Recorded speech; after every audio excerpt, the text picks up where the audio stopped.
Two headlines dropped about Avengers Doomsday this week, and they do not agree with each other. Headline 1. Tickets go on sale next week. The runtime just leaked. 2 hours and 45 minutes, which puts it right in line with Endgame. Headline 2. Same 72 hours. A second insider, independent from the first one, is backing up a claim that started making rounds last week. The people cutting this movie together cannot find it. Not the actors, not the sets, the assembly, the edit. So which is it? Is Marvel about to hand us the biggest crossover in blockbuster history? Or is the most expensive movie of the year currently a $300 million jigsaw puzzle with half the pieces missing? I went and pulled every report on this from the last 4 months, not just the one everyone's quoting, and there's a detail buried in a March report that almost nobody's talking about right now that changes how I read this whole situation. We'll get to it. Let's start with what's actually being said. Here's the timeline as it stands. Months ago, a source connected to the site World of Real, the same source who correctly called the Blade reboot getting scrapped before anyone else did, described Doomsday as a mess internally. That source said some people at Marvel were quietly wondering if the December 18th date was even realistic. Then last week, film commentator John Campy said on his show that he'd heard something similar from his own contact. His version was more specific. Directors Joe and Anthony Russo are struggling to find the movie in the assembly. The footage looked great on set. Everyone felt good about it during filming. But once it hit the editing bay, the structure wasn't holding together the way they expected. Here's the part that matters. The World of Real source came back this week after Campy's report went out and more or less confirmed it independently. There's friction in that editing room. That's two people working two different angles, landing on the same word. Not a delay, not a reshoot disaster. Friction. But and this is the detail almost every article buried at the bottom, that same source said the doubt about the release date has evaporated. Marvel is holding December 18th no matter what. So the panic headline and the actual reporting don't fully match. We've got real, corroborated tension in post-production. We do not have a studio quietly preparing to push a release date, which is usually step one when a movie is genuinely in trouble. If you've watched Marvel long enough, you already know this pattern. Doctor Strange, in a multiverse of madness, reportedly went through around 20 different rewrites before it locked. Ant-Man and the Wasp: Quantumania had its own well-documented struggles in the edit. Both of those movies shot without a fully locked script. Both went through the Marvel machine Kevin Feige calls plussing, and you could feel in both films. Strange came out the other side as a genuinely fun,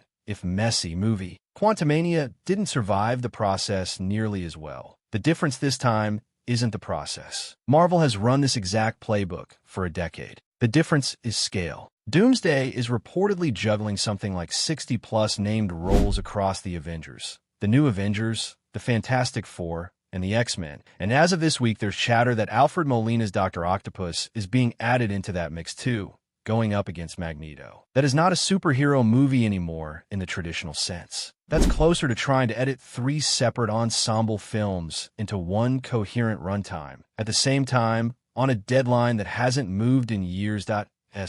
When a source says the Russos, guys who navigated Infinity War and Endgame successfully, are struggling to find this one in the edit that actually tracks. Those two movies had one clear spine running through them, which was Thanos. This one is being built without that same singular gravitational center, at least not yet. And that's going to make the cut infinitely harder regardless of how good any individual scene is. Here's where I want to slow down, because this is the part one haven't seen anyone connect to this week's mess narrative. Back in March, well before any of this friction talk started, insider Daniel Rickman reported that Doomsday's upcoming reshoots would be mostly character-focused, not action-focused. Multiple outlets confirmed the same detail independently. The reasoning given was that the Russos had already locked the major set pieces, the big action beats, months ago. What reshoots were actually being scheduled for was smaller, quieter material. Motivations, relationships, the connective tissue between characters who've never shared a scene before, like Steve Rogers meeting Yelena Belova for the first time, or the X-Men actually interacting with the Fantastic Four instead of just occupying the same movie. Think about what that means if you line it up against this week's editing room reports.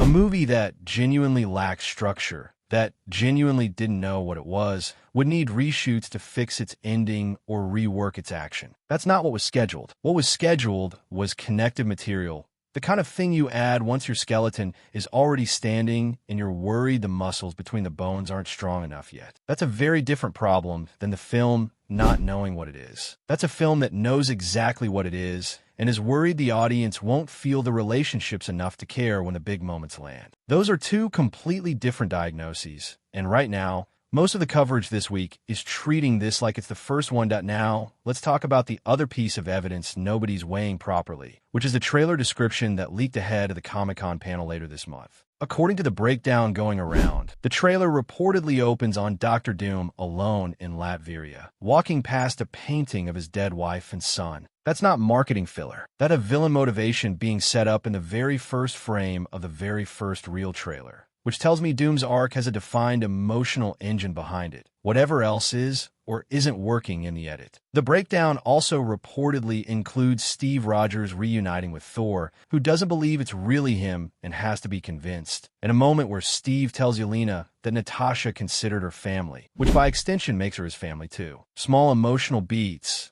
deliberately placed. If a movie is truly a shapeless mess with no through line, you don't get character beats that's specific and that intentional leaking out in the marketing. You get vague action shots and a voiceover doing all the heavy lifting. What's reportedly in this trailer sounds like a film that has clear emotional architecture, even if the editors are still fighting to make all 60-plus characters breathe inside it. My read: this isn't a story with no bones. It's a story with enormous, sprawling architecture that a very small handful of editors and 2 directors are physically racing the clock to finish assembling in time. Those are different problems, and only one of them is actually scary. There's a strategic wrinkle worth mentioning, too. Marvel has Hall H booked at Comic-Con this year, and reporting suggests the plan was originally to hold the full trailer as a surprise reveal. That plan is basically dead now, because between the plot outline leaking online, the character breakdown leaking, and now this trailer description leaking,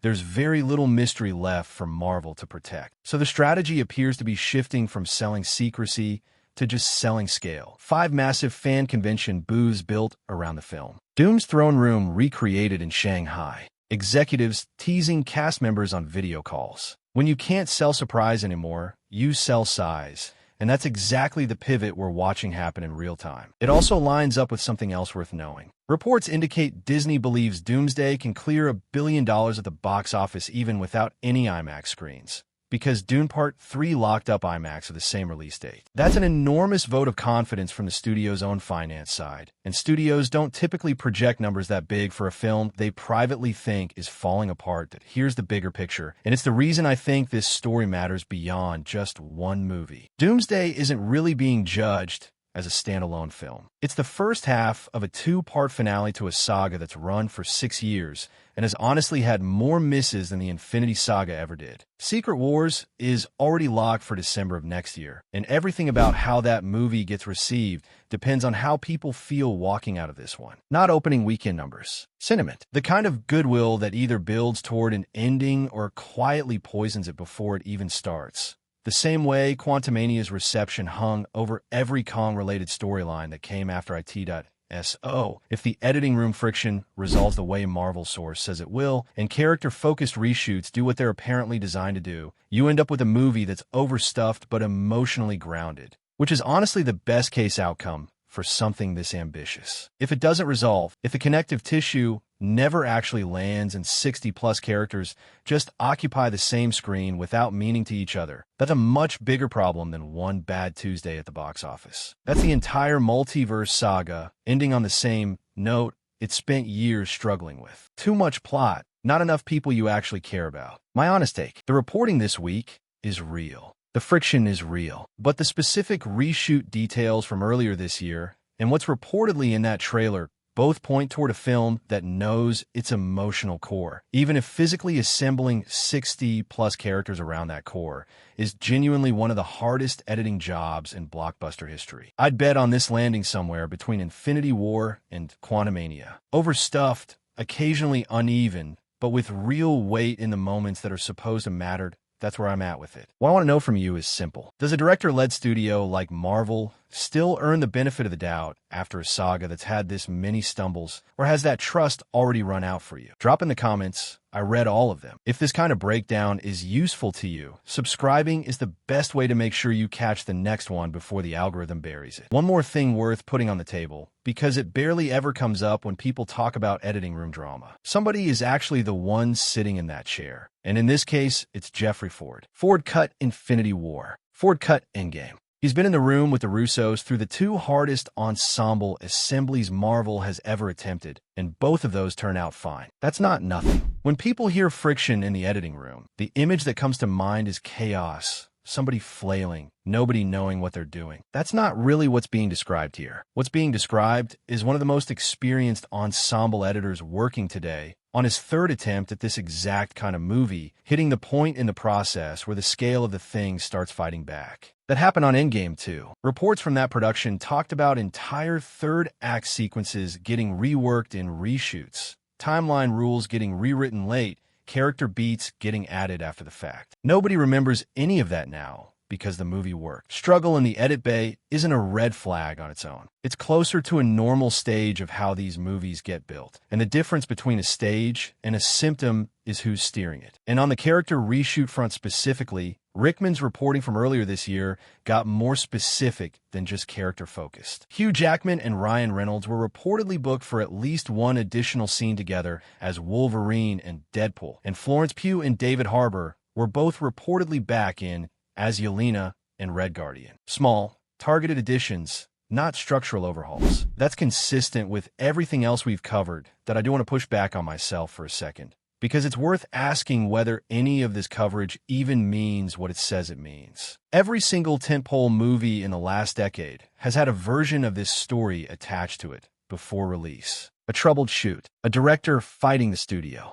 an editor who can't find the movie. Sometimes it's true. A lot of the time, it's a pre-release news cycle that runs on the exact same schedule every single time, because entertainment sites know conflict outperforms confirmation, and a headline that says the biggest movie of the year might be broken just travels further than one that says everything's fine. So what actually separates this from a normal hype cycle? Corroboration from two sources who don't work together, reporting through two completely different channels, landing on the same specific word within days of each other. That's rarer than it sounds. Most of these pre-release scare stories come from a single unnamed insider with an axe to grind, or a site trying to get ahead of bigger outlet. Two independent confirmations pointing at the same friction is a meaningfully different signal, even if it still isn't proof the movie's in trouble in any way that matters 6 months from now. But if this kind of breakdown is useful to you, subscribing is the best way to make sure you catch the next one before the algorithm buries it. I'll see you in the next video.